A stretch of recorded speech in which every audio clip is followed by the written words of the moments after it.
Olá, queridos amigos da TV Nova Luz, bom dia, boa tarde, boa noite, não importa a hora que você está acessando essa palestra do Grupo Espírita Eurípides Barçanufo, Recanto da Prece. Nós estamos no mês de dezembro, 17 de dezembro, quase finalizando o mês, e fizemos um trabalho lindo durante este ano.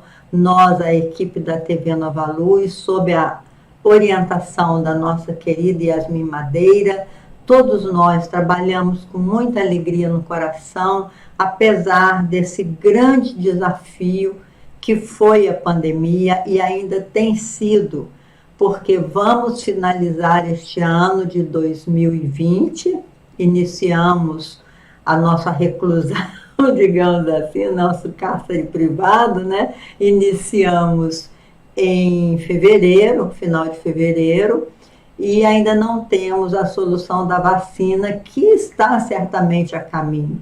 É um grande desafio para a inteligência humana e vamos vencer também esse desafio. A gente sabe que esses desafios são importantes para o nosso crescimento moral e espiritual. E na noite de hoje, ou no dia de hoje, nós vamos falar, porque eu digo à noite, porque as palestras são nas quintas-feiras, às 20 horas. Se você está aí entrando no YouTube na quinta-feira, às 20 horas, você estará participando do chat do nosso trabalho. Caso contrário, depois você nos dá um retorno dos estudos da noite de hoje, né? Assim? E o nosso tema de hoje é Jesus e o Sermão do Monte. E no Evangelho segundo o Espiritismo encontramos fé inabalável é somente aquela que pode encarar a razão frente a frente em todas as épocas da humanidade. Nunca precisamos tanto dessa fé inabalável quanto agora, meus irmãos. Não for essa certeza que temos na alma, o nosso sofrimento seria muito maior. Porque essa dor coletiva, essa expiação coletiva que estamos vivenciando, traz muito medo, claro. Medo é uma coisa natural, porque o medo é aquele sentimento que nos faz ser prudente, né? Como disse Jesus, prudente como as pombas, prudentes como as serpentes e mansos como as pombas, né? As pombas não são prudentes, elas são mansas. As serpentes, sim, são prudentes. Então, Jesus nos recomendou a prudência. E o medo é natural, é esse sentimento que a gente tem que nos dá o instinto de autodefesa, né, com que a gente se defende. Então é natural que a gente tema o desconhecido, ainda mais que esse desconhecido nos levará a dores, a sofrimentos maiores. Mas nós não devemos alimentar o medo. Quando nós consolidamos a nossa fé, porque a fé, como diz Emmanuel, não é aquela que diz eu creio que vai ser assim, eu creio que poderá ser assim. A fé é aquela que diz eu sei que é assim. Então a fé é uma certeza.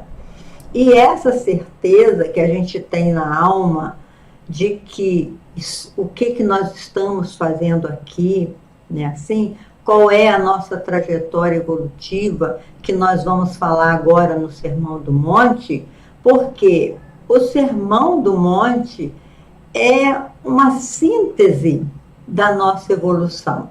Eu acho lindo olhar sobre esse ângulo que eu quero compartilhar com vocês. É uma síntese da nossa evolução. Porque no Sermão do Monte, Jesus começa a dizer assim: bem-aventurados pobres de espírito, porque é deles o reino dos céus. Pobres de espíritos. Espíritos na sua pobreza, né, na sua experiências primeiras, digamos assim, porque nós fomos criados por Deus simples e ignorantes. Olha que lindo essa primeira bem-aventurança que Jesus nos coloca. Bem-aventurados pobres de espíritos, que é deles o reino dos céus. É deles o reino de Deus. O reino de Deus somos todos nós. E os pobres de espíritos somos todos nós, que fomos criados simples e ignorantes. Simples, mas com potencial do amor e da sabedoria, que são as duas asas da nossa evolução. Então aí Jesus começa o Sermão do Monte falando da nossa filiação divina e de como nós fomos criados, simples e ignorantes. Depois ele diz assim: bem-aventurados os que choram, ou bem-aventurados aflitos, porque serão consolados. Porque as aflições, meus irmãos, já é um passo à frente, já é o homem tomando consciência de si mesmo. Então ele começa a ter essas aflições, enfrentando todo o desconhecido. Imagina que os nossos ancestrais, lá do mundo primitivo, quantos desafios esse homem primitivo passou.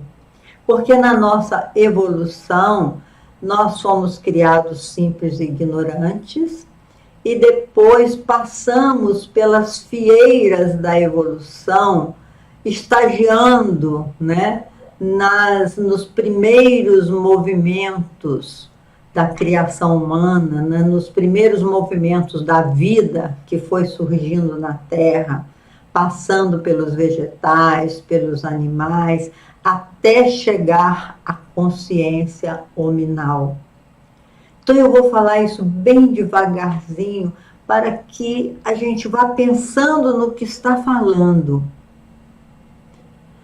A nossa caminhada evolutiva até a consciência de si mesmo, até a consciência do existir, é uma trajetória longa, que, como diz Gabriel Delane, o homem repete no ventre materno a sua trajetória evolutiva, desde da mais simples monera, ou seja, do mais simples elemento vital, até chegar à consciência hominal. E foi uma escalada tão longa que os espíritos dizem que a distância que existe entre o homem e o animal é a mesma distância que existe ainda entre o homem e Deus nessa trajetória evolutiva. Olha que coisa mais linda nós estamos falando, meus irmãos. Que grande trajetória desse ser tão especial que é o ser humano, que tem consciência do seu existir. Porque o animal tem consciência, o animal tem inteligência, o animal tem sentimento. Mas o que nos difere, diferir, né? Diferença. O que nos difere dos animais, tem hora que as palavras ficam emboladas, né? O que nos faz diferença, o que nos diferencia dos animais, é que o animal não pode planejar o seu amanhã. Ele não tem consciência do seu existir, do seu amanhã. E o homem já adquiriu essa consciência do existir.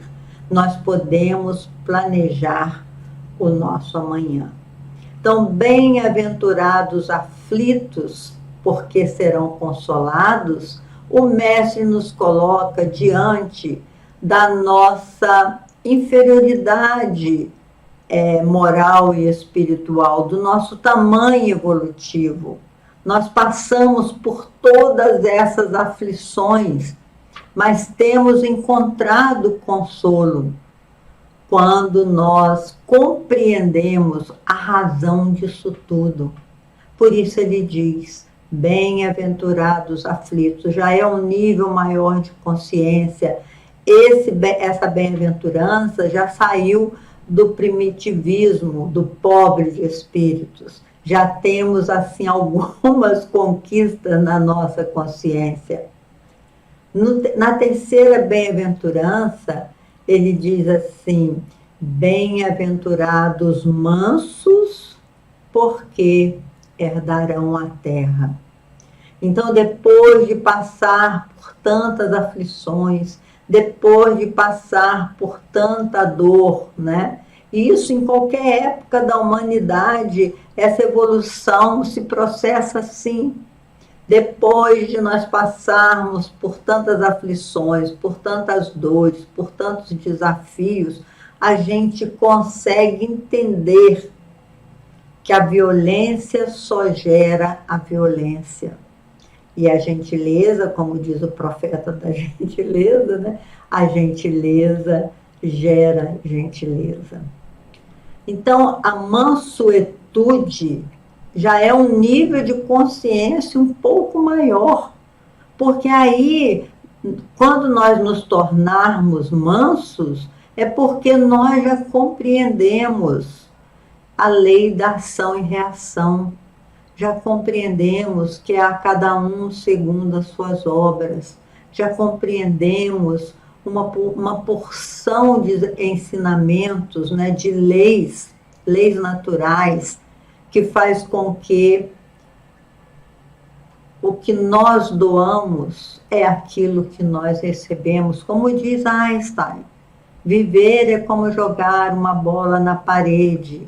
Com a mesma força que nós lançarmos, ela volta em sentido contrário ao lançador, ou seja, vem de volta para o lançador, né? Assim, é a lei circular da vida também, que Leon Denis fala. As águas estão aqui na Terra, sob a influência do calor, elas evaporam, viram nuvem e depois elas voltam outra vez na sua origem. É a lei circular da vida, como nos ensinou Leon Denis no livro Depois da Morte.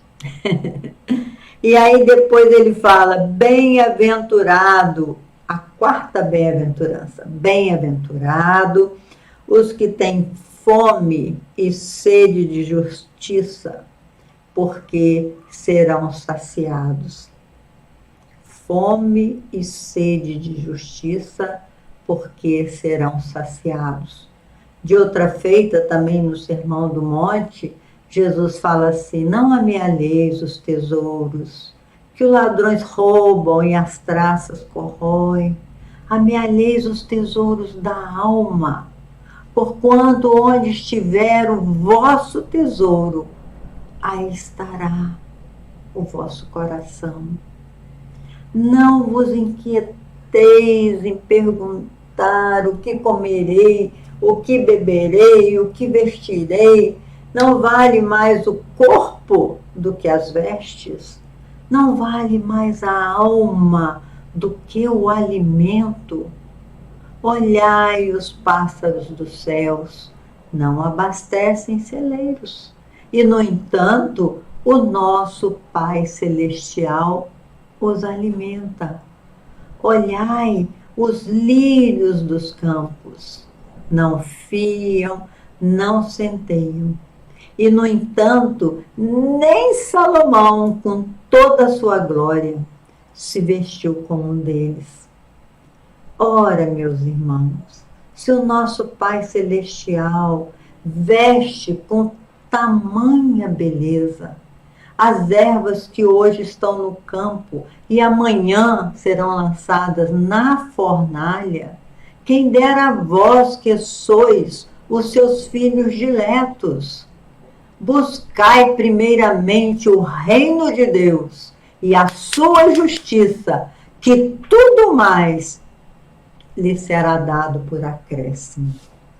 Então, aí também nesse texto, Jesus deixa muito claro que é bem-aventurado aquele que busca primeiramente o reino de Deus e a sua justiça, porque a justiça divina é muito diferente da justiça dos homens. Na justiça dos homens, a gente quer morte para o pecador. Tem hora que a gente fica tão indignado que a gente fala assim, meu Deus, esse homem agiu pior do que um bicho. Onde já se viu um neto batendo uma avó?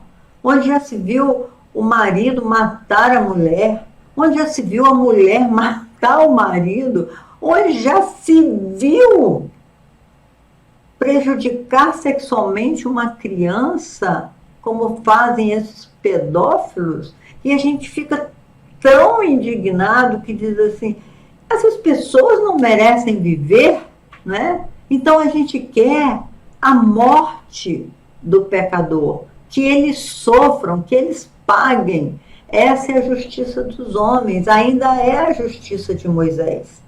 O olho por olho, o dente por dente, porque naquela época primitiva, o homem só entendia a lei da violência, ele não compreendia ainda a lei do amor, a lei da tolerância, do perdão. Então, a justiça de Deus, nós temos que procurar entender a justiça de Deus. Para Deus, esse animal feroz, esse homem pior do que um animal feroz, esse bandido, esse assassino, esse homem mau, no futuro também será anjo. Ele tem também a sua trajetória evolutiva. Na justiça de Deus, ele não quer a morte do pecador. Ele quer que ele também tenha vida e vida em abundância. Mas para a gente entender a justiça divina, sem a chave da reencarnação, é impossível, meus irmãos. Como que numa vida só, esse homem que realiza, quando eu digo homem, é homem e mulher, realiza todas essas atrocidades e desencarna. Como que é a justiça de Deus para essa criatura, se ele não quer a morte dessa criatura? Ele quer vida em abundância para essa criatura. Então, a reencarnação ou a pluralidade das existências é a chave que nos permite compreender como que a justiça se fará. Aí nós vamos compreender que numa próxima existência ele vai reparar os seus erros, ou numa próxima ou em várias outras existências. Existem erros cometidos por nós, seres humanos, que uma existência só não dá conta de reparar, porque atingiu a muita gente. Porque o mal também cria um círculo vicioso de dor. Por isso é que nós temos que compreender a justiça de Deus. Por isso Jesus disse, busque primeiramente o reino de Deus e a sua justiça. Porque quando nós compreendermos, entendermos e compreendermos, vamos dizer como Allan Kardec, né? No projeto 1868, antes dele desencarnar, ele deixou um projeto, e no primeiro capítulo ele fala assim, se o Espiritismo for bem entendido e bem compreendido, ele deverá alavancar o progresso da humanidade. E o Espiritismo é Jesus de volta. Precisamos entender e compreender a razão do nosso próprio existir, o significado da nossa existência. Por isso, nesse quarto mandamento, quarto bem-aventurança, Jesus diz assim: bem-aventurados que têm fome e sede de justiça, porque serão saciados. Fome e sede de justiça. Porque nós temos muitas fomes. Existem vários tipos de fome, né? Quando nós estamos carentes de muito afeto, nós temos fome de afeto. Quando nós estamos com a fome biológica, nós necessitamos uma comida física, um alimento. Quando nós queremos, estamos com fome de prazer, digamos assim, a gente está necessitando prazer biológico, a gente tem a fome do prazer, a fome da raiva, tem vários tipos de sentimento que nos deixa com fome. Mas Jesus bem-aventurou aqueles que têm fome e sede de justiça, porque serão saciados. Como que nós seremos saciados? Quando nós entendermos e compreendermos como funciona essa lei de Deus. Como que funciona a reparação, né? Como a gente tem que reparar. Muitas vezes expiar, como diz no Código Penal da Vida Futura, lá no Evangelho, no livro Céu e Inferno, nos 33 itens, 33 itens, onde os Espíritos dizem os 3 passos: arrependimento, reparação e expiação, ou expiação e reparação. Arrependimento, quando a gente toma consciência, porque as leis de Deus estão escritas na nossa consciência, quando a gente toma consciência dos próprios equívocos. E aí, então, a nossa consciência nos convida, porque não é Deus que nos pune. Esse é o grande equívoco dos existencialistas. Sartre, né, naquele caminho do existencialismo, ele dizia assim: como que pode Deus nos criar imperfeitos e depois nos punir, sabendo que nós iríamos errar? Tudo bem, Deus nos criou com potencial da perfeição, nos criou ignorantes, simples ignorantes, mas Ele não nos criou para nos punir. Ele deixou inscrito na nossa consciência, na nossa divindade individual, Ele deixou inscritos as leis de evolução. E é a nossa consciência que nos cobra quando nós agimos contrários às leis de Deus. É como a gente remar contra a correnteza de um rio. Já pensaram remar contra a correnteza? A água está correndo para cá, aí você vai nadando para lá. E você dá abraçada, e a correnteza é mais forte do que você e vai te carregando, né? Então nós não podemos nadar de braçadas contra a vontade do nosso Pai Celestial.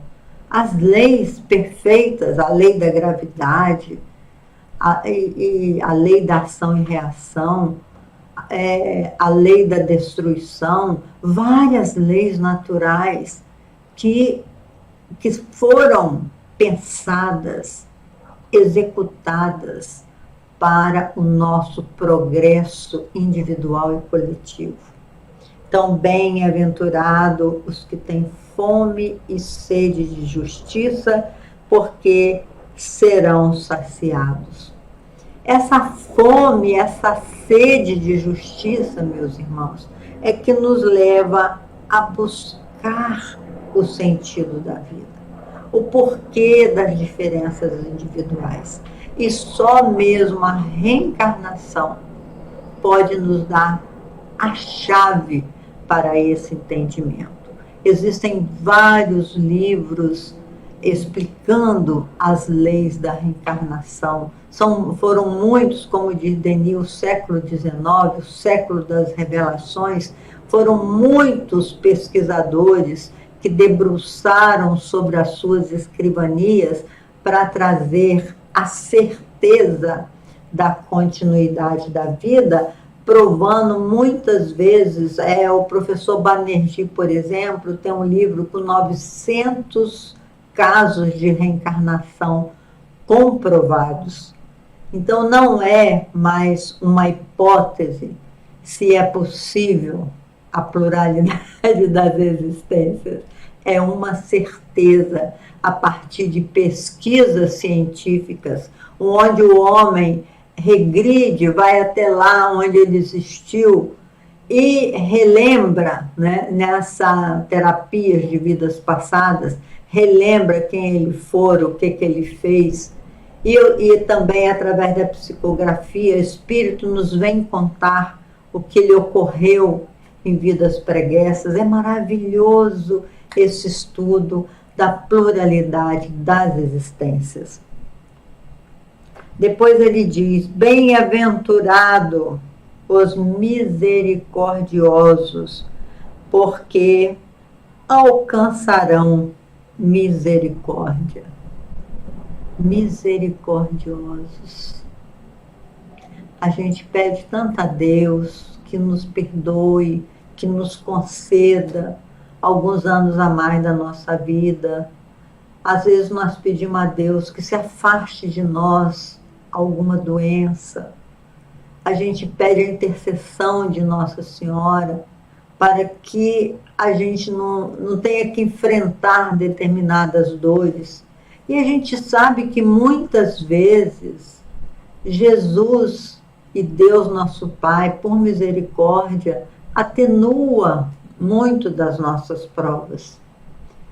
E sabemos também, meus irmãos, hoje, que antes de nós reencarnarmos, a gente pede determinados desafios na nossa caminhada para reparar alguns erros passados com alguns dos nossos familiares. E depois a gente acha tão difícil, né? A gente fica tão cansado e reclama tanto.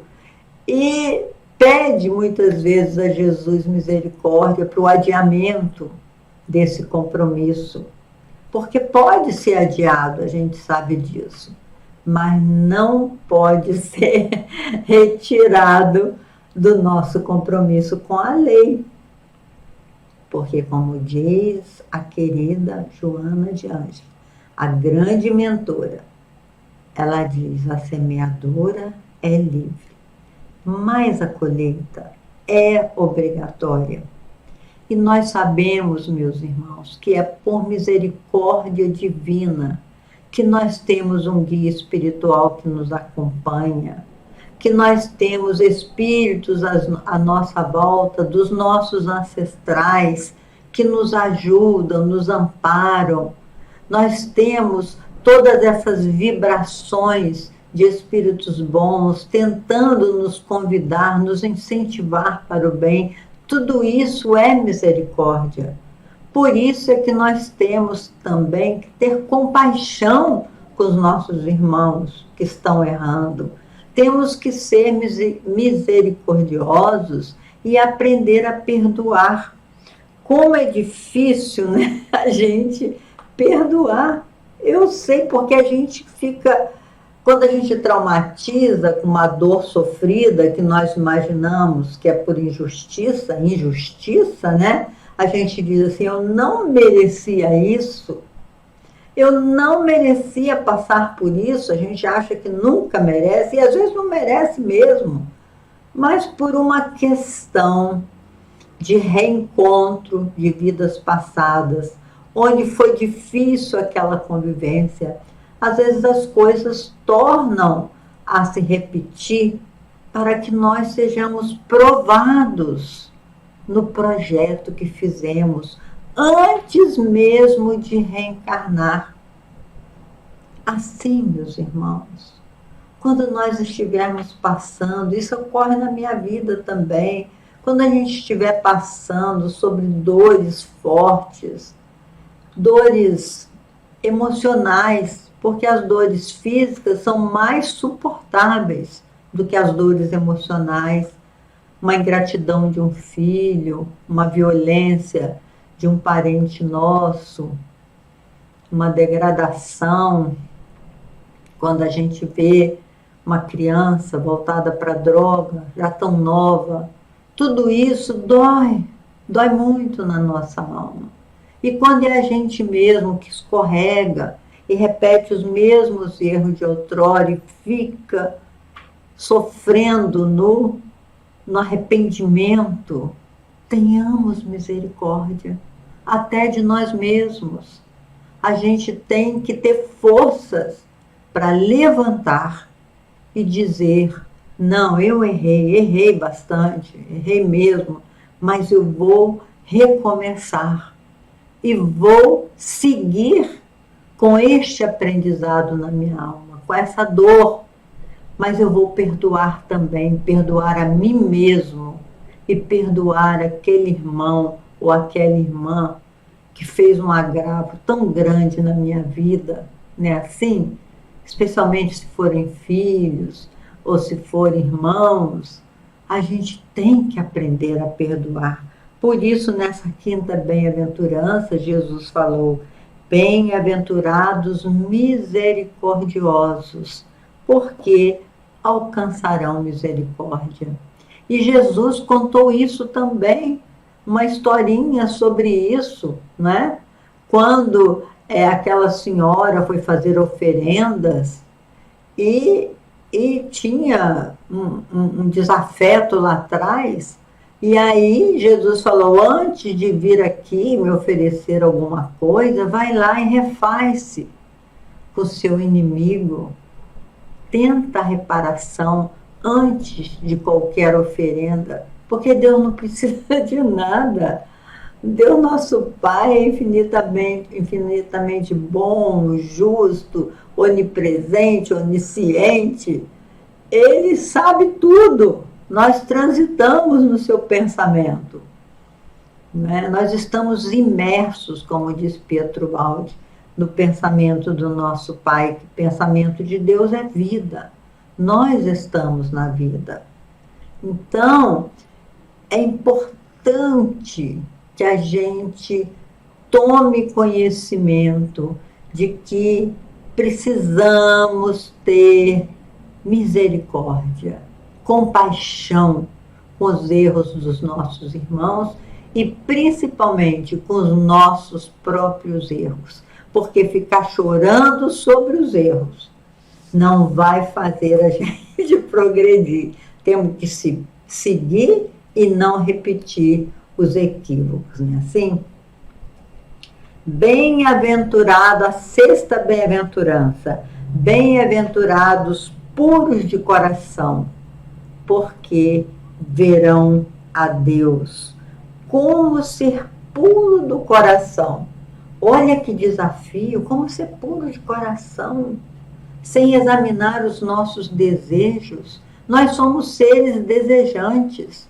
Teve uma amiga minha que falou assim para mim, Leila, a minha mãe está sofrendo tanto que eu muitas vezes me surpreendi desejando que ela morresse. Por que ela não morre? Eu amo a minha mãe, não suporto mais vê-la nessas condições. Eu falei, minha irmã, é normal que a gente tenha esses desejos, né? Nós somos seres desejantes, mas a gente não pode alimentar esses desejos, porque hoje nós sabemos da necessidade de cada um diante do retorno à dimensão espiritual. Uns vão assim rapidinho, outros precisam de um tempo nessa preparação para que aprendam o desapego, a valorizar o que realmente tem valor. Nós somos seres desejantes. E é esse desejo, André Luiz disse que cada ser humano tem um desejo central. Qual é o desejo que te motiva na vida? O que traz motivação para você continuar lutando? Se você não acredita no outro lado, na continuidade da vida, se você é um materialista, o que te motiva a continuar lutando, se não os seus desejos? Todos nós sonhamos com alguma coisa, nós temos muitos desejos, e isso é do ser divino. Nós precisamos desses sonhos, de alimentar os nossos sonhos para termos motivações para continuar existindo. Mas se nós conseguirmos desvencilhar dessas paixões da nossa alma, porque os nossos desejos muitas vezes são transtornos, né? O ciúme. O que é o ciúme? É um desejo de ter o outro só para você. Por que você deseja o outro, ser dono do outro, ser dono dos filhos, ser dono das coisas, ter ciúme dos objetos, né? Ah, isso aí eu não empresto, não. Ah, isso aí eu não dou, eu vou guardar aqui até você morrer, porque depois de morrer todo mundo joga aquilo tudo fora. Então, meus irmãos, nós temos que fazer uma viagem para dentro de nós mesmos e tentar essa autoiluminação. Porque quando nós vencermos o mundo, que Jesus disse assim, eu venci o mundo. Quando nós vencermos o mundo, ou seja, vencer esses desejos de posse, de poder, de importância, quando nós ainda tivermos excesso de vaidade, excesso de ciúme, excesso de inveja, excesso de orgulho, excesso de egoísmo, todos esses excessos que nos caracteriza no nosso nível evolutivo, nós não teremos a pureza de coração para entender o pensamento do nosso Pai. Por isso Jesus disse, você viu que é o estágio último de consciência, né? Você vê que as bem-aventuranças é uma escalada evolutiva. Então ele diz, bem-aventurados puros de coração, porque verão a Deus. Esses espíritos que já conquistaram a autoiluminação, já se tornaram iluminados como Siddhartha Gautama, o Buda, como tantos outros missionários já se autoiluminaram, né?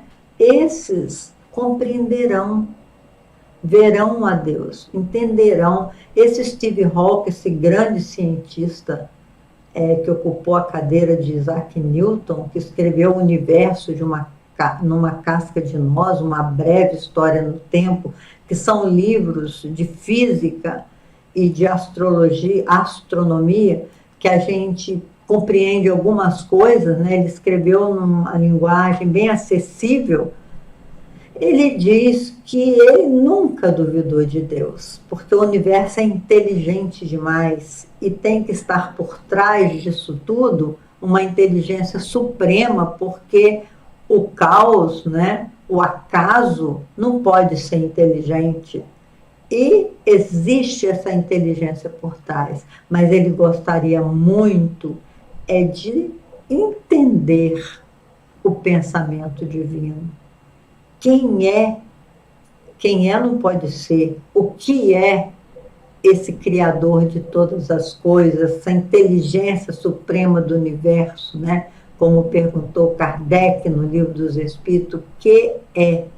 Então, bem-aventurado os puros de coração, porque verão a Deus, ou seja, terão a percepção de Deus, né? Porque a nossa não é com a nossa visão física, mas é com uma visão transcendental que nós vamos conseguir ver a Deus, conquistar a pureza e ver a Deus. Na sétima bem-aventurança, ele chega ao auge da consciência, o nível de consciência cósmico, digamos assim, que ele fala, Bem-aventurados defensores da paz, porque serão chamados filhos de Deus. Bem-aventurados pacificadores, né? Porque serão chamados filhos de Deus. Porque, como disse Jesus, eu vos deixo a minha paz. Eu vos dou a minha paz, não como o mundo vos dá. Porque a paz do mundo é uma ausência de guerra. Mas a paz de Deus, a paz de Deus é a guerra contra as imperfeições da alma. Na verdade, a grande conquista do pacificador começa em si mesmo.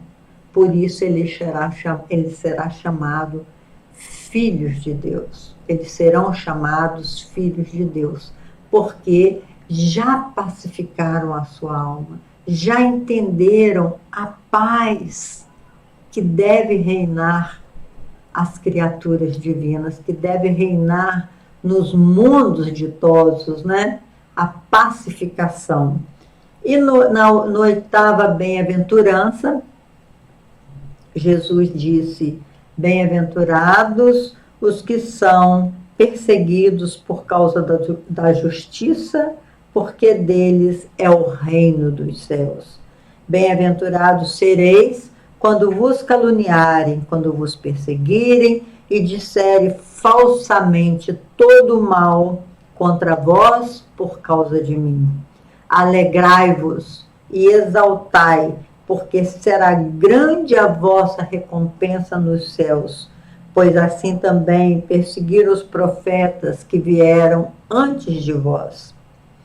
E aí a gente lembra, como diz Joana, as feras da atualidade, né? Antigamente, os seguidores de Jesus, os que compreenderam o chamamento do Mestre, foram perseguidos por 400 anos, dados às feras, queimados vivos, e as feras da atualidade. Joana de Ângeles chama as feras da atualidade o poder, a riqueza, as futilidades, o acúmulo dos bens materiais. Quanta coisa para a gente refletir, né, meus irmãos? Então, bem-aventurado os pobres de espíritos, que é deles o reino dos céus. Bem-aventurados os aflitos, porque serão consolados. Bem-aventurados os mansos, porque herdarão a terra. Bem-aventurados que têm fome e sede de justiça, porque serão saciados. Bem-aventurados os misericordiosos, porque alcançarão misericórdia. Bem-aventurados pacificadores, porque serão chamados filhos de Deus. Bem-aventurados puros de coração, porque verão a Deus. E por fim, bem-aventurados seremos todos nós, ao compreendermos a nossa jornada evolutiva e fazermos a opção pelo projeto de amor de Jesus, que é o alimento da nossa alma. Então tinha uma musiquinha que fala assim: um homem caído à beira da estrada, dois outros passaram, não fizeram nada. O samaritano de bom coração cuidou do ferido como de um irmão. Eu quero ser assim também, amar a todos e fazer o bem. Isso é uma musiquinha da escola infantil que diz tudo. A caridade é o caminho mais curto para a nossa bem-aventurança. Muita paz para todos. Um grande Natal para vocês. Não importa se não tiver ceia, não importa se os seus filhos estão longe, não importa onde quer que você esteja, nunca você estará sozinho. Então, no seu Natal, em que o mundo se enche de luzes, de bolas, de presentes, faça uma oração a Jesus, a Deus, nosso Pai, e diga muito obrigado, Senhor, porque hoje eu encontrei-me contigo. Assim como Paulo de Tarso caiu do cavalo e deu uma volta na sua vida, eu também, Senhor, desejo muito me tornar muito melhor.